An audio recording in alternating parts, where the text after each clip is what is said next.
Amazon दुनिया की सबसे रहस्यमयी जगह है। यहाँ पर कई ऐसे रहस्य हैं जिससे आज तक पर्दा नहीं उठ पाया है। लावा की तरह खोलती नदी से लेकर हाथी को खा जाने जितने बड़े एनाकोंडा तक, और यहाँ ऐसे भी पेड़ हैं जो कि चलते हैं। क्या ये सब सच है या बस एक दंत कथा? हम आपको यही बताने वाले हैं, तो चलिए 5 मिनट में आपको अमेज़न के जंगल का सैर कराते हैं। बस आप इस जंगल में घूम न हो जाइएगा। Number 6, boiling water. अगर आप कभी अमेज़न जंगल में जाते हैं और आपके सामने कोई नदी दिखती है तो तुरंत उसके पास मत चले जाना या फिर डायरेक्ट उसके अंदर कूद मत जाना, क्योंकि इसके बाद आप पानी के बाहर नहीं बल्कि सीधा इस धरती से बाहर निकलेंगे, यानी कि यमराज के पास। क्योंकि अमेज़न जंगल के अंदर कई ऐसी नदियां हैं जो कि उबलते पानी के साथ बहती हैं। इसके अंदर पानी का तापमान आमतौर पर 45 डिग्री सेल्सियस जितना होता है और दिन में कई वक्त ये तापमान बढ़कर 110 डिग्री सेल्सियस जितना भी पहुंच जाता है, यानी कि इतना ज्यादा है कि एक बार आप इसके अंदर जाएंगे तो कभी भी बाहर नहीं आ पाएंगे। ये सीधा आपके शरीर को 3rd डिग्री चला देगा। और उसके बाद क्या होगा ये बात तो आप जानते ही हैं। वैसे तो ये पानी इतना ज्यादा गर्म क्यों होता है, इसके बारे में रिसर्च चल रही है। कुछ लोगों का मानना है कि ये बिल्कुल किसी हॉट स्प्रिंग जैसा है, लेकिन किसी भी हॉट स्प्रिंग में इतना ज्यादा गर्म पानी नहीं आता।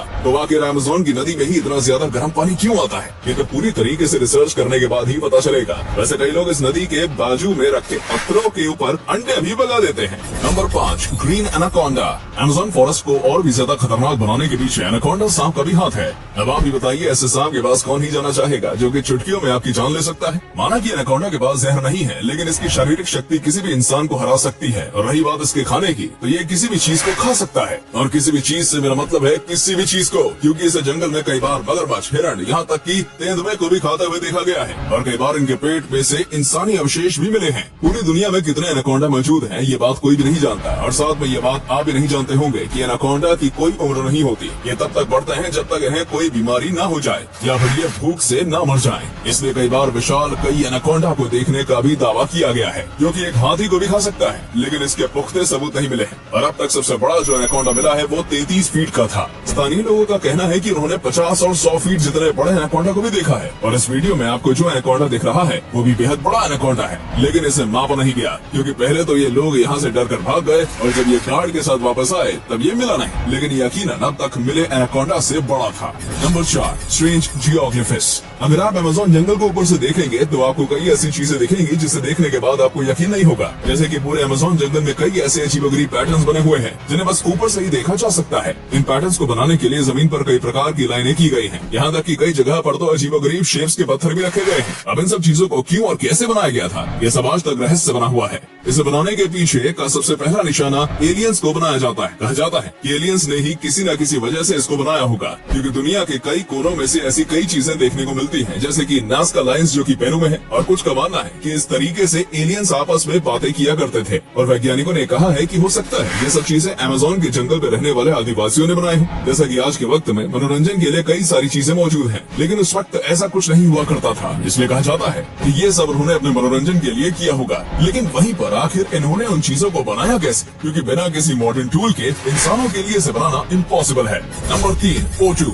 अच्छा, अभी आपको कोई पक्षी दिख रहा है? शायद नहीं दिख रहा होगा, क्योंकि यहाँ पर एक पक्षी है जो कि कैमोफ्लेज करने में माहिर है। इस पक्षी का नाम है पोटू और ये अमेज़न की खासियत है। ये पक्षी इतने शातिर तरीके से अपने आप को छुपाता है कि कोई भी शिकारी इसे देख नहीं पाता। इसके शरीर का रंग बिल्कुल ही पेड़ पौधे जैसा है, जिसकी वजह से किसी भी पेड़ के तने में आसानी से छिप सकता है। इसकी आंख भी पूरी तरीके से काली होती है, जो कि इसे कैमोफ्लेज करने में और भी ज्यादा मदद करती है। इस पक्षी की साइज बहुत ही ज्यादा छोटा होता है। ऐसे पक्षी जंगल में काफी ज्यादा मौजूद हैं, लेकिन अक्सर ये देखने को नहीं मिलता है, क्योंकि जाहिर सी बात है ये किसी पेड़ के ऊपर छिपे हुए होते हैं। और ईगल, सांप, स्पाइडर जैसे कई शिकारी इनका शिकार करने की कोशिश करते हैं, लेकिन फिर वो इन्हें छोड़कर किसी आसान शिकार पर चले जाते हैं, जिसके चलते इनकी आबादी काफी अच्छी है इस वक्त। Number 2, walking palm. अगर मैं आपको कहूँ कि अमेज़न के जंगल में एक ऐसा भी पेड़ है जो कि चलता है, तो आपको मुझ पर यकीन नहीं होगा। लेकिन दोस्तों ये बात बिल्कुल सच है, क्योंकि भाई मैं आपसे झूठ थोड़ी ना बोल सकता हूँ। लेकिन किंतु परंतु बंधु, ये पेड़ हम इंसानों की तरह तेजी से नहीं चलता, बल्कि बहुत ही ज्यादा धीरे चलता है। इतना धीरे कि आपकी पूरी जिंदगी में बस 50 सेंटीमीटर ही आगे बढ़ सकता है। इस पेड़ की जो जड़ें होती है वो सूरज की तरफ बढ़ती रहती है, और जैसे ही वो आगे बढ़ती है तो पीछे वाली जो जड़ होती है वो धीरे धीरे करके गायब हो जाती है, और ऐसे ही धीरे धीरे करके ये आगे बढ़ता जाता है। ये देखने में काफी अजीब लगता है, क्योंकि इसकी इतनी सारी जड़ें होती हैं जो बिल्कुल इसे किसी मकड़ी की तरह दिखाती हैं।